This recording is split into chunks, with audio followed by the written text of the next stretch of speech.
Hello, আসসালামু আলাইকুম। কি অবস্থা সকলের? আশা করছি আল্লাহর রহমতে সকলেই ভালো আছো। আজকে আমি আলোচনা করব হায়ার ম্যাথ, নবম দশম শ্রেণীর হায়ার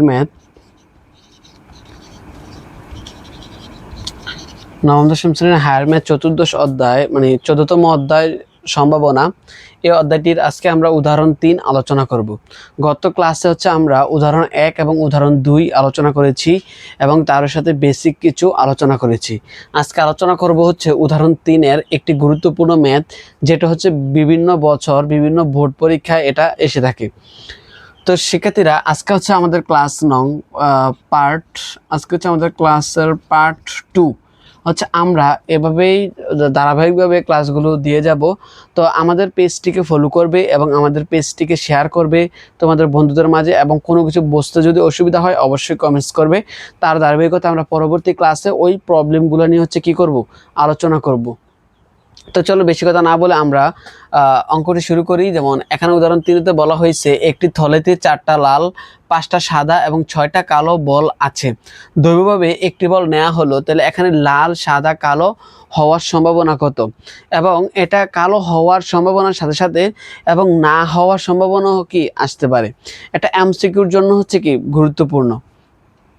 তো ফার্স্টে আমরা লিখব দেওয়া আছে,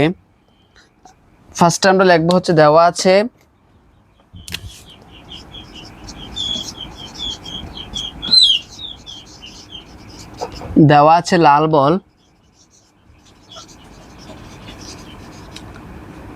4টি, সাদা বল 5টি এবং কালো বল 6টি।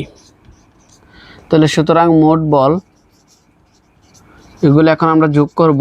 মোট বল 4 যোগ 5 যোগ 6টি সমান 15টি।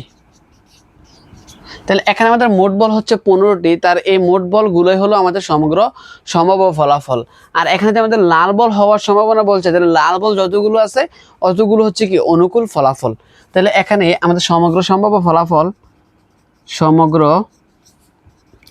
সম্ভাব্য ফলাফল 15। সমগ্র সম্ভাব্য ফলাফল 15। সুতরাং এখন লাল হওয়ার সম্ভাবনা, লাল হওয়ার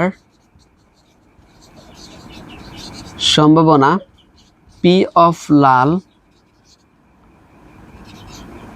লাল সমান এখানে সমগ্র সম্ভাব্য ফলাফল 15 এবং লাল বল আমাদের কয়টি আছে? 4টি।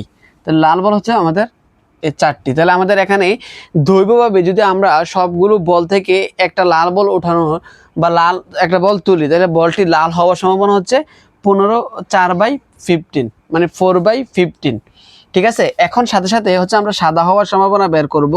সুতরাং সাদা হওয়ার সম্ভাবনা পি অফ সাদা, পি মানে প্রবাবিলিটি। তাহলে এখানে আমাদের সমগ্র সম্ভাব্য ফলাফল কত? 15। এবং অনুকূল ফলাফল কত? সাদা হওয়ার অনুকূল ফলাফল কত? অনুকূল ফলাফল আমাদের সাদা বল কয়টি আছে? তার মানে সাদা বল 5টি। তাহলে আমাদের এখানে অনুকূল ফলাফল 5। আচ্ছা, এখন আমি উপর দিয়ে একটু মুছে দেই, কারণ উপরে জিনিসটা আমাদের হয়ে গেছে। এখন আমরা এখানে লিখবো আমাদের কালো হওয়ার সম্ভাবনা। ঠিক আছে, কালো হওয়ার সম্ভাবনা। তো কালো হওয়ার সম্ভাবনা পি অফ কালো,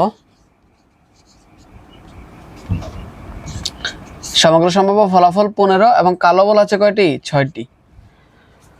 তো শিক্ষার্থী বন্ধুরা, এটাই ছিল আমাদের ফার্স্ট সমাধান, যে একটি থলেতে যদি 4টা লাল বল এবং 5টা সাদা বল এবং 6টা কালো বল থাকে, ওই বলগুলো থেকে যদি দৈবভাবে একটি বল উঠানো হয়, তাহলে বলটি লাল, সাদা এবং কালো হওয়ার সম্ভাবনা কত। তাহলে এগুলা আলাদা আলাদাভাবে যে কোনো একটা চাইতে পারে বা সবগুলোই কি চাইতে পারে। তাহলে এখন হওয়ার সম্ভাবনা আমরা বের করেছি, এখন আমরা বের করব না হওয়ার সম্ভাবনা। ঠিক আছে, না হওয়ার সম্ভাবনা। তাহলে না হওয়ার সম্ভাবনার সময় কি করতে হয়? কোনো কিছু যদি আমাদের না হওয়ার সম্ভাবনা বের করতে বলি, তাহলে ফার্স্টে আমরা হওয়ার সম্ভাবনাটা বের করব।